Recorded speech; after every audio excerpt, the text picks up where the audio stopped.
Hola, ¿qué tal? Mi nombre es Perla Guadalupe Gómez Landa y les voy a mencionar acerca del qué fue la Revolución Mexicana, así como también los diferentes ámbitos, tanto políticos y sociales. Para iniciar, ¿qué fue? La Revolución Mexicana fue un conflicto armado que se inició en México el 20 de noviembre de 1910. Los antecedentes de este conflicto se remontan en la situación en la cual México, bajo la dictadura conocida como el Porfiriato, durante los 35 años, México tuvo que experimentar un notable crecimiento económico y también una estabilidad política. Todo esto bajo los logros que se realizaron con altos costos económicos y sociales. Dentro de los acontecimientos políticos se puede mencionar que Francisco I. Madero realizó diversas giras durante el país con la mira de poder formar un partido político que eligiera a sus candidatos en una asamblea nacional y que también compitiera en las elecciones. Otro punto importante dentro de los acontecimientos políticos es que el 20 de noviembre de 1910 Madero proclamó el Plan de San Luis Potosí, que llamaba a tomar las armas contra el gobierno de Díaz. En 1911 se pudo mencionar que se realizaron nuevas elecciones en las cuales resultó elegido Madero. Desde el comienzo de su mandato se menciona que tuvo diferencias con otros líderes revolucionarios que provocaron el levantamiento de Emilio Zapata y Pascual Orozco contra el gobierno maderista. En 1913, un movimiento contrarrevolucionario encabezado por Félix Díaz, Bernardo Reyes y Victoriano Huerta dio un golpe de estado. El levantamiento militar, conocido como Decena Trágica, terminó con asesinar a Madero, a su hermano y el vicepresidente Pino Suárez. Ahora les mencionaré acerca de los acontecimientos sociales. Dentro de esto se puede mencionar que la población fue golpeada por dos pandemias mortíferas. La primera fue el tifo, que empezó a crecer desde 1911 y se agravó en 1915 y en 1916. Y después fue la influenza española, que a finales de 1918 provocó la muerte de aproximadamente 400,000 personas, o hasta mencionar hasta 1 millón de habitantes. Cuando se habla de pérdidas humanas que dejó el movimiento armado en los 10 años que se desarrolló, es común decir que hubo 1 millón de muertos, pero algunos historiadores nos mencionan o consideran que esa cifra da una imagen poco precisa de lo que realmente fue el costo social y humano que sufrió el país por la violencia y la crisis que se vivió durante ese periodo. Otro punto importante dentro de los aspectos sociales es la participación de la mujer en la Revolución Mexicana. Dentro de este punto había 3 grupos de mujeres. El primero era las amas de casa, el segundo eran las maestras y el tercero eran las periodistas. Dentro de las amas de casa también fungían un papel el cual se mencionaba como soldaderas, ya que hacían el aseo de la casa tanto como de los cuarteles. Estas personas atendían a heridos o incluso en ocasiones ocupaban el lugar del marido muerto, heredando también el rango militar y para poder combatir batallas. Dentro del punto de la literatura, podemos mencionar que el terreno literario durante la Revolución Mexicana definió nuevas formas de contar la realidad social. Los escritores buscaron correlaciones entre su obra y el medio sociohistórico y en qué momento poder participar. Algunos escritores vivieron de manera directa y dentro de esto se puede mencionar que el cuento y la novela fueron formas narrativas que se desarrollaron como productos estéticos. Ahora bien, mencionaremos un poco acerca de la vestimenta, ya que por decir Revolución Mexicana sabemos que todas las personas se pueden caracterizar para poder representar este periodo como adelitas, pero no solamente existían ese tipo de vestimenta, sino las formas de vestir en los tiempos de la Revolución eran muy variados, dependiendo de la clase social a la cual pertenecían tanto los hombres como las mujeres. Los poderosos y la clase media vestían la levita. La levita era una prenda masculina que cubre el cuerpo hasta la rodilla. En caso de ser más corta, esta se le podía denominar como semilevita. Esta era realizada en paño y con solapas de seda. En base a los indios y campesinos, ellos portaban camisa y pantalón de manta blanca. A partir de 1886, las autoridades se fijaron una meta, que era pantalonizar a los indios y mestizos, que hasta entonces se habían ataviado con un simple calzón de manta, por así decirlo. Se impusieron penas y multas, las cuales se le iban a otorgar a aquellas personas que no cumplieran o no se cubrieran con un pantalón. Naturalmente también se podría llevar a cabo o puesto un sombrero de ala ancha, paliacate y zarapes de colores, así como chaquetín o chamarras de gamuza. Las mujeres de clase baja deberían vestir con decencia. Esto las llevaba a portar faldas largas que eran de color blanco o incluso de colores, también blusas recatadas y rebozos con tonalidades sobrias.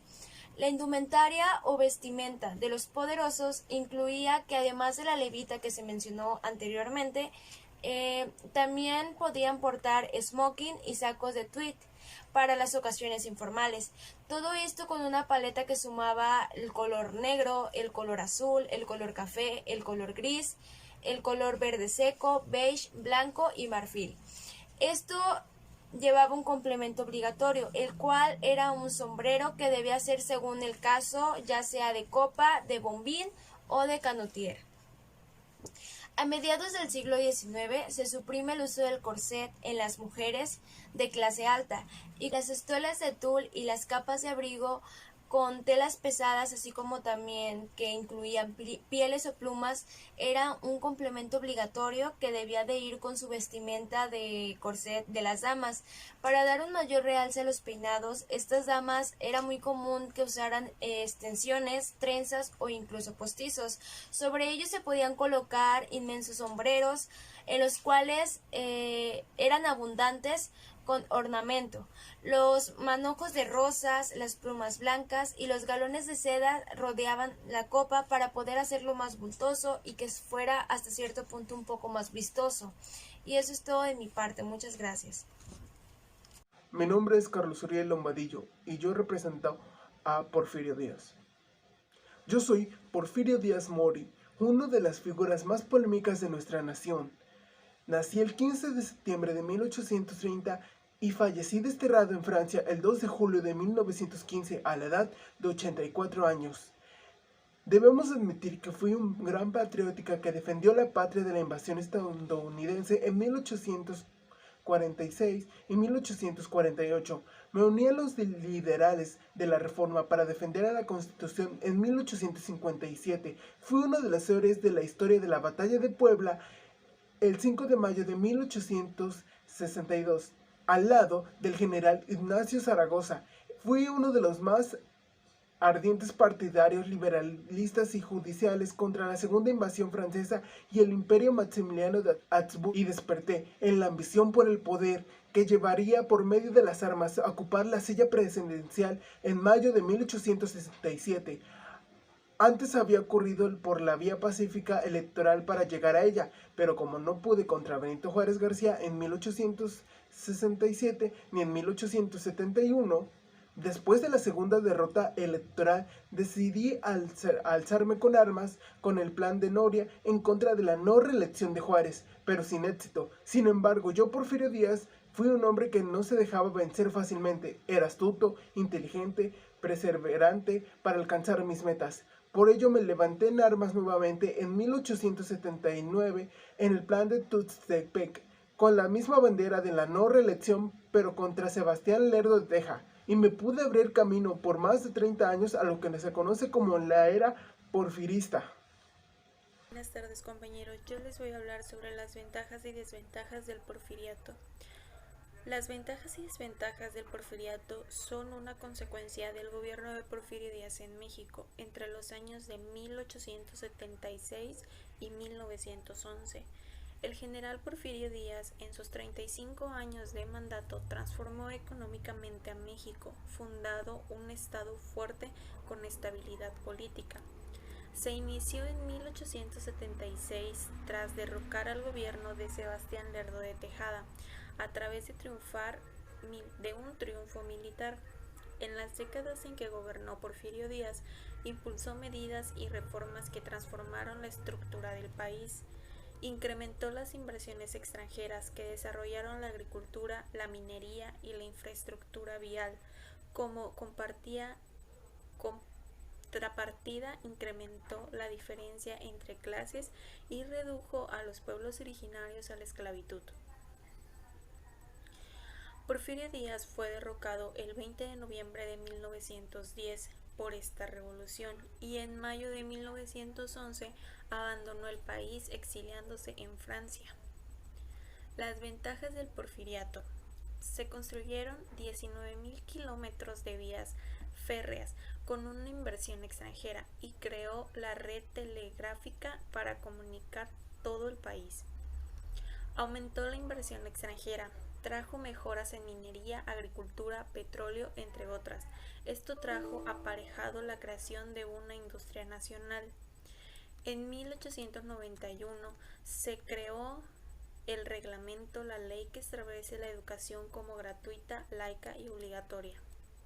Se fundó la escuela militar y se crearon las compañías mexicanas de navegación transatlántica, mexicana y naviera del Pacífico. Al incrementarse el tráfico matrimonio se acondicionaron varios puertos como Veracruz, Manzanillo, Salina Cruz y Tampico. A través de la oficina del servicio de faros se instalaron faros y balizas en diferentes puntos donde era necesario.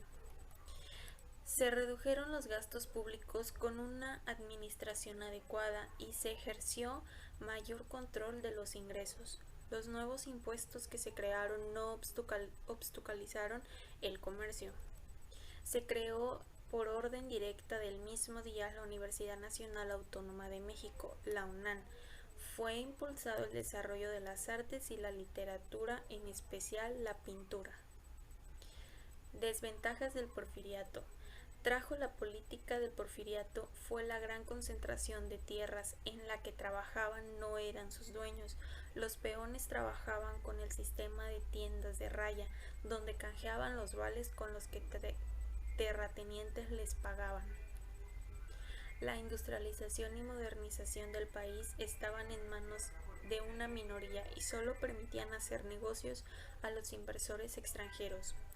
La época quedó marcada por el fraude electoral, la represión y la corrupción. La distancia entre las clases sociales cada vez era mayor. La oligarquía minoritaria, pero poderosa económicamente, dejaba una población de más de 13 millones de mexicanos en la pobreza extrema.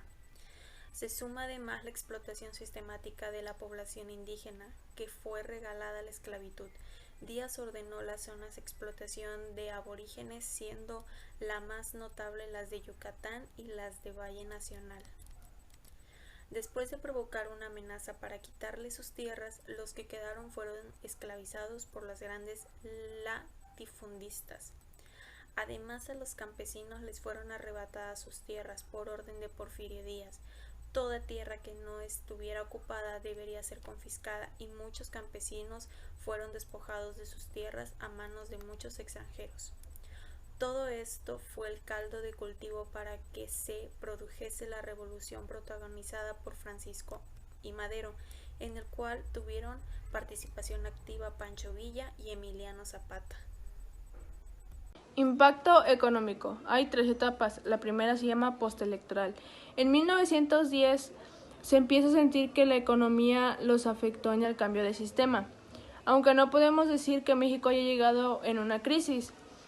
Cuando llegó Francisco I. Madero a la presidencia no se notaron grandes cambios de que la economía creciera o políticos sociales, además de que las relaciones internacionales se mantuvieran sin grandes cambios. Etapa violenta. Hasta 1913, al iniciar la lucha entre carrancistas y villistas, que todo esto fue porque se empezó a ver una desarticulación entre el sistema económico durante el porfiriato. Esto afectó demasiado las ramas de la economía petrolera. Debido a esto, el transporte de animales, de cosas que llegaban de los barcos o igual que trasladaban cosas en el barco, se volvió muy costosa. Se carecía de hambre, se carecía de cosas del pueblo. Entre 1915 y 1916 elevó la inflación de desabasto y problemas en el sistema financiero y monetario. Etapa de recuperación.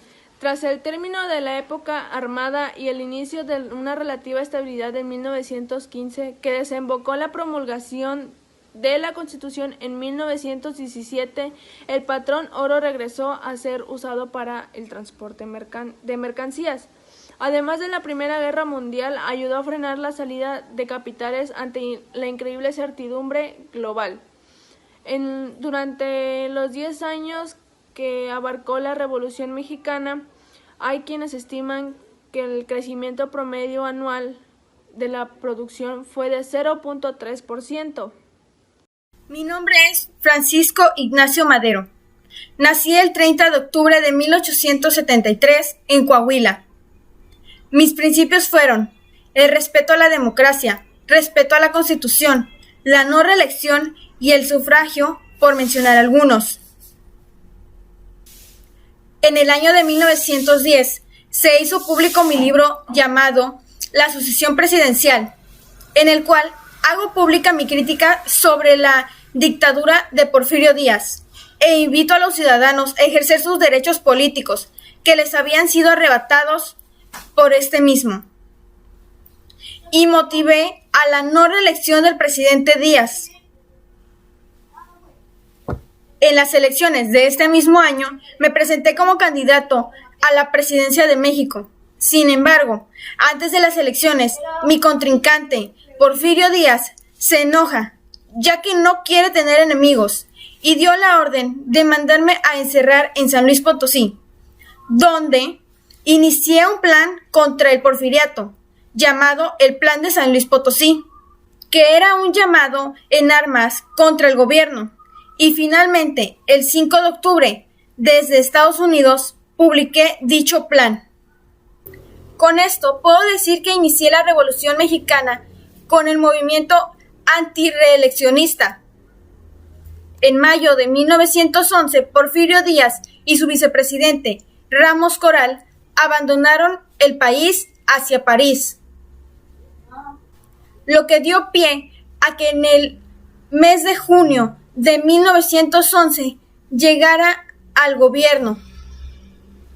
Y como mi vicepresidente, tuve a Pino Suárez.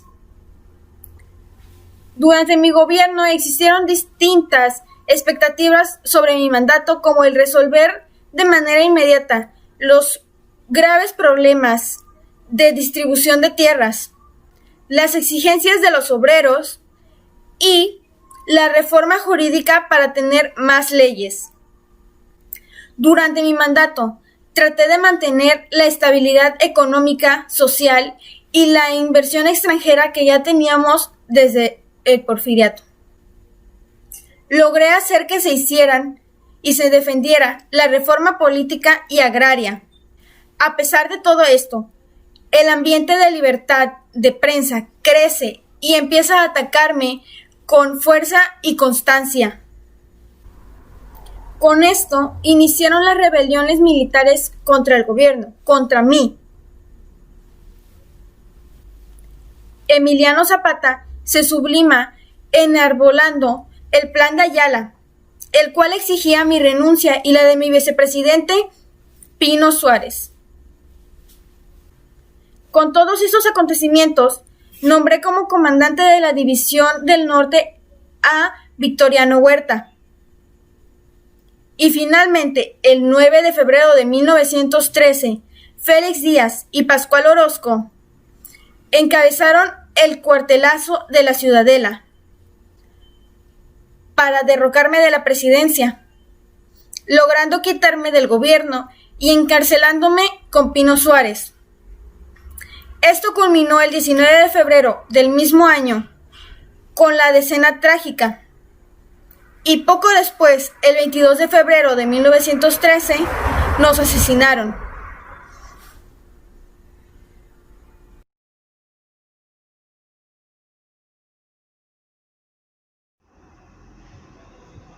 El encarcelamiento de Francisco I. Madero. Fue encarcelado durante las campañas para las elecciones presidenciales de 1910. ¿Pero por qué fue encarcelado? Fue encarcelado por insistir una rebelión en contra de Porfirio Díaz. Madero no quería ganar la presidencia violentamente, sino que lo quería hacer pacíficamente. Una vez ya estando en la cárcel, recibió la noticia de que Porfirio Díaz había ganado la presidencia, pero como todos sabemos, la ganó injustamente. Estando en la cárcel, hizo el Plan de San Luis, el cual fue creado el 5 de octubre del mismo año. El documento convocaba a levantarse en armas para culminar de la dictadura de Porfirio Díaz y establecer elecciones libres y democráticas. También el plan se comprometía a devolverle las tierras a los campesinos, las cuales se les había arrebatado. En noviembre del mismo año, en 1910, como respuesta, el pueblo se levantó en armas, haciendo que Porfirio Díaz renunciara a la presidencia.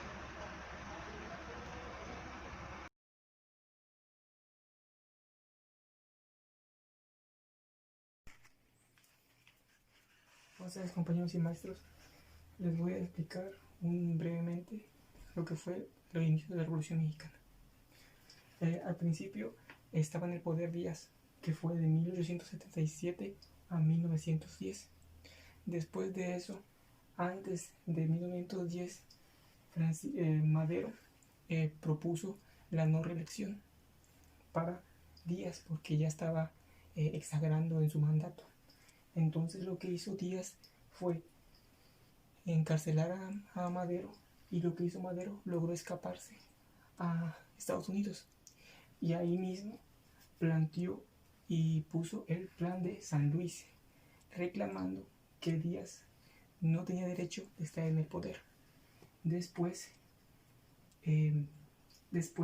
se rebela Villa, y con ello Villa apoya a Madero, y con ello se le puede denominar Villa el caudillo del norte, y a Zapata se le puede denominar el caudillo del sur.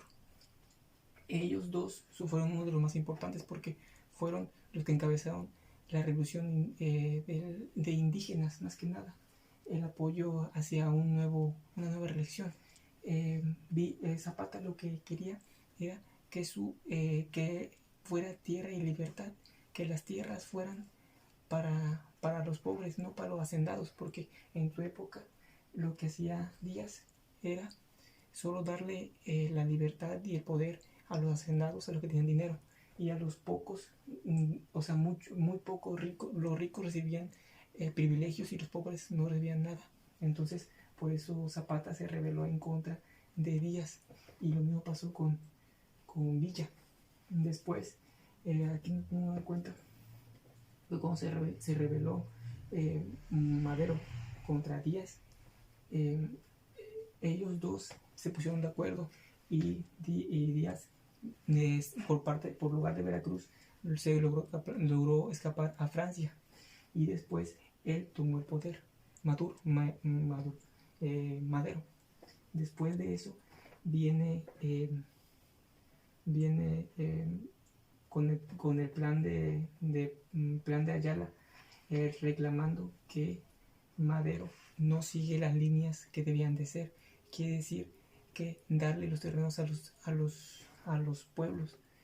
En ese tiempo él aún seguía manteniendo el mandato, los pensamientos de Díaz, y no le hacía caso a los indígenas, a las personas que él reclamaba que las tierras eran para los que las trabajaban.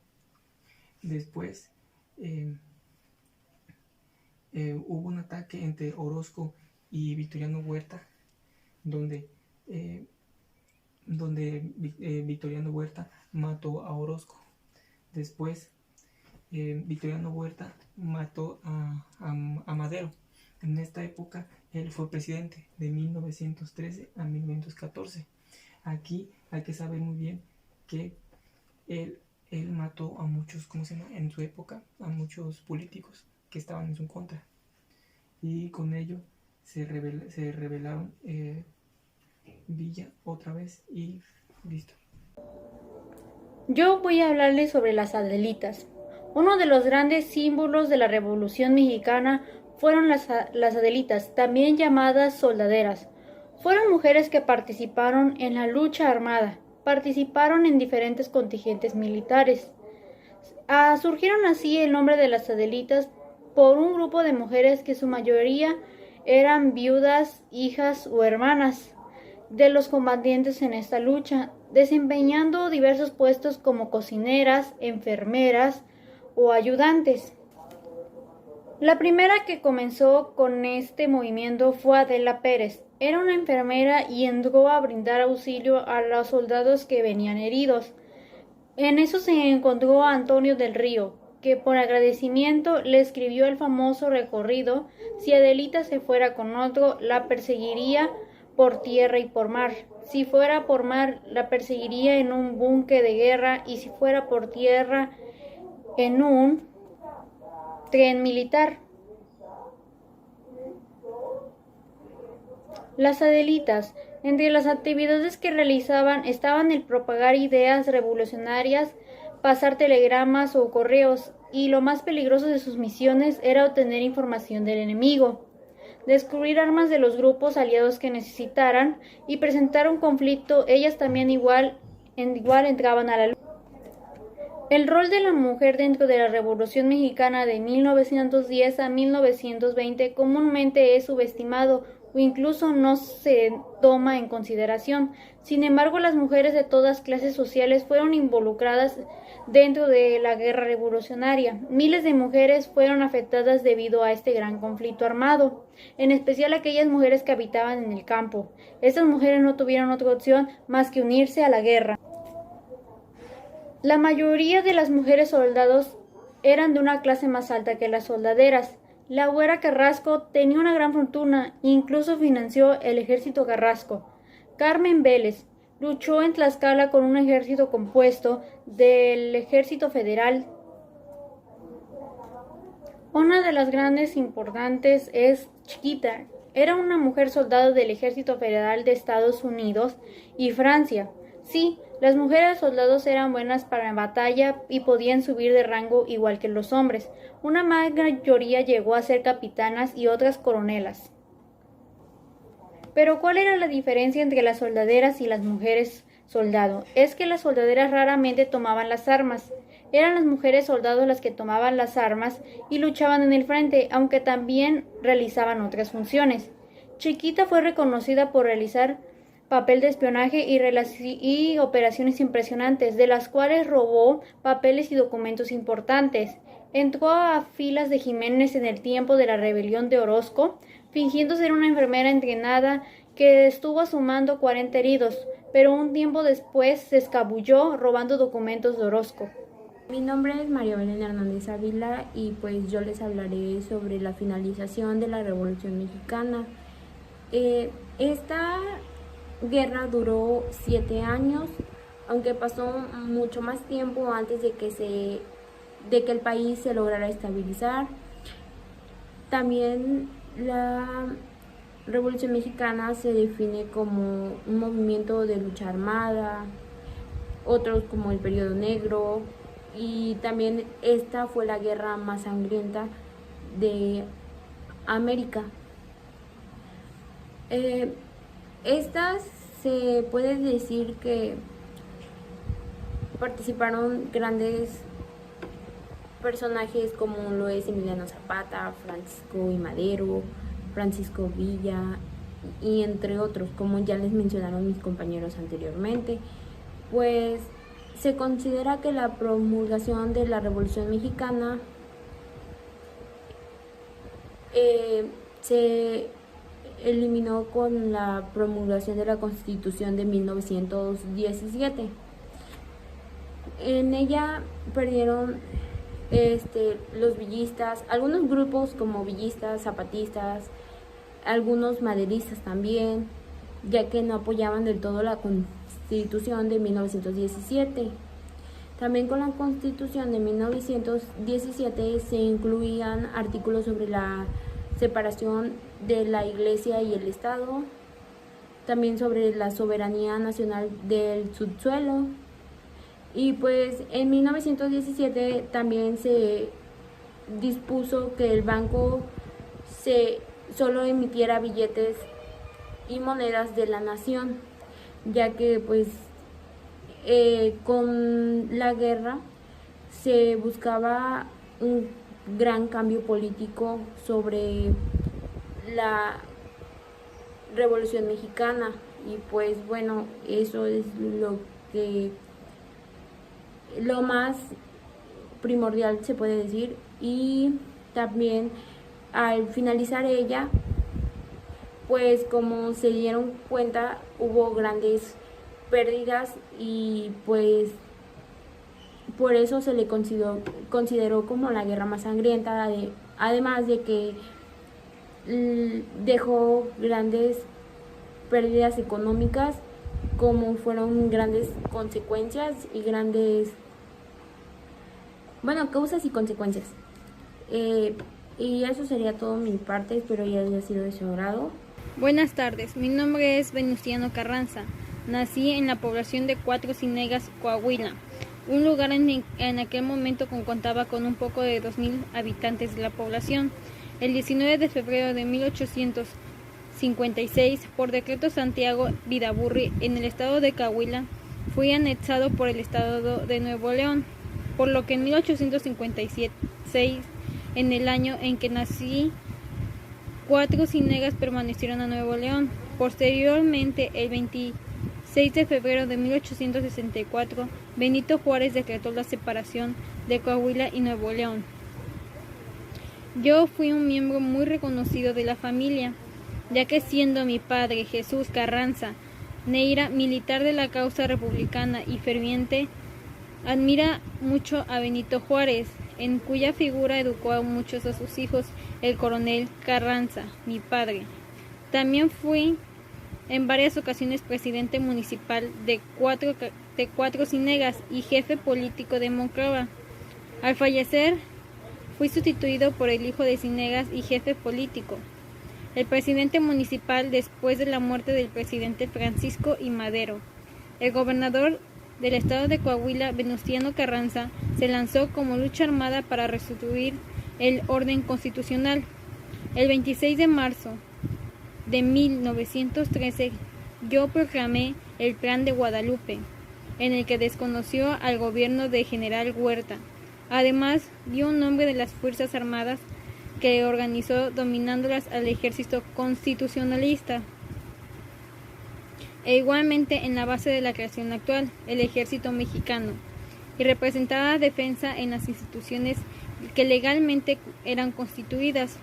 Fui encargado del poder ejecutivo desde el 14 de agosto de 1914 y Constitución progresiva. Fui asesinado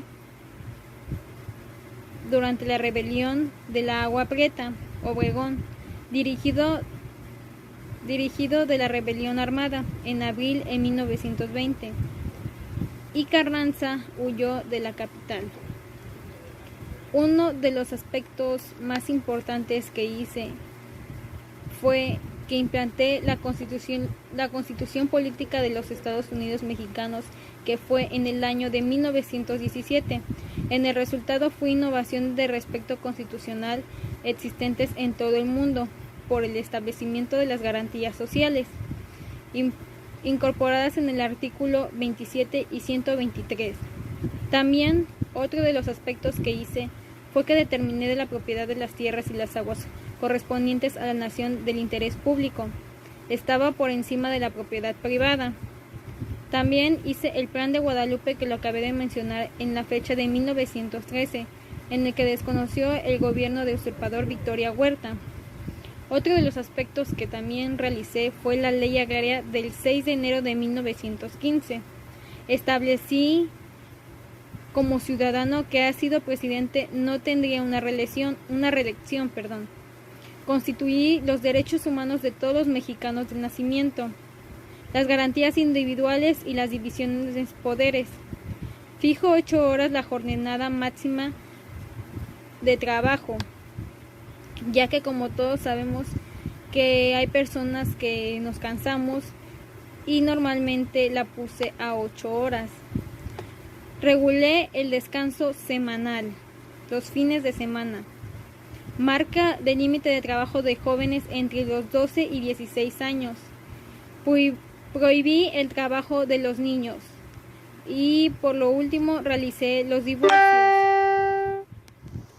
Bueno, mi tema es beneficios después del porfiriato, en los que tocaré los puntos positivos que trajo consigo que Porfirio Díaz estuviese en la presidencia. Él se preocupaba mucho por la estabilidad económica de México, así que logró acordar el pago de la deuda externa en cuotas no muy abrumadoras para México, hecho que dio aire a la economía mexicana. También él se preocupaba mucho por que hubiese la paz, así que la impuso y brindó un enorme avance económico, científico y cultural en el país. También ordenó la construcción de más de 19,000 kilómetros de vías de ferrocarril y la instalación de red telegráfica para la intercomunicación de todo el país. Aquí, como podemos escuchar, Porfirio Díaz quería que México avanzara en ese aspecto y así fue como puso las vías del ferrocarril y la red telegráfica para que su pueblo pudiera comunicarse, y también motivó a enormes inversiones de capital extranjero y un auge industrial y la organización del sistema bancario. En cuanto a la minería, México ocupó el primer lugar en producción de plata a nivel mundial y puesto que aún se ocupa. También la filosofía del gobierno de Porfirio Díaz se basaba en el positivismo, promoviendo el progreso, el orden y la paz. Durante el porfiriato se construyeron las primeras plantas hidroeléctricas, aprovechando la privilegiada orografía del país para generar electricidad por medio de turbinas, y se descubrieron las reservas de petróleo en Veracruz, otorgando un auge sin precedentes a la industria del país. También Porfirio Díaz se enfocó mucho en sus recursos, en darle un lugar preponderante a las culturas prehispánicas, y también le dio especial importancia a la educación con el respaldo de los intelectuales liberales. Con el gobierno de Díaz, el país vivió un periodo de estabilidad y crecimiento económico sin precedentes. También los ferrocarriles aumentaron considerablemente. La mayor parte de la infraestructura actual es de aquella época.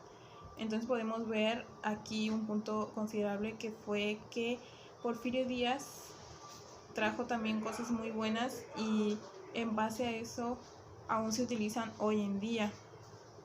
También se implementó la arquitectura cristiana y nacional, el aprendizaje a través del feudalismo, abre los teléfonos en México y con ello una red de comunicaciones importantes, mayor, y también lo que fue el mayor cableado eléctrico en varias entidades del país, lo que bien se mencionaba antes. Bueno, estos fueron los más importantes.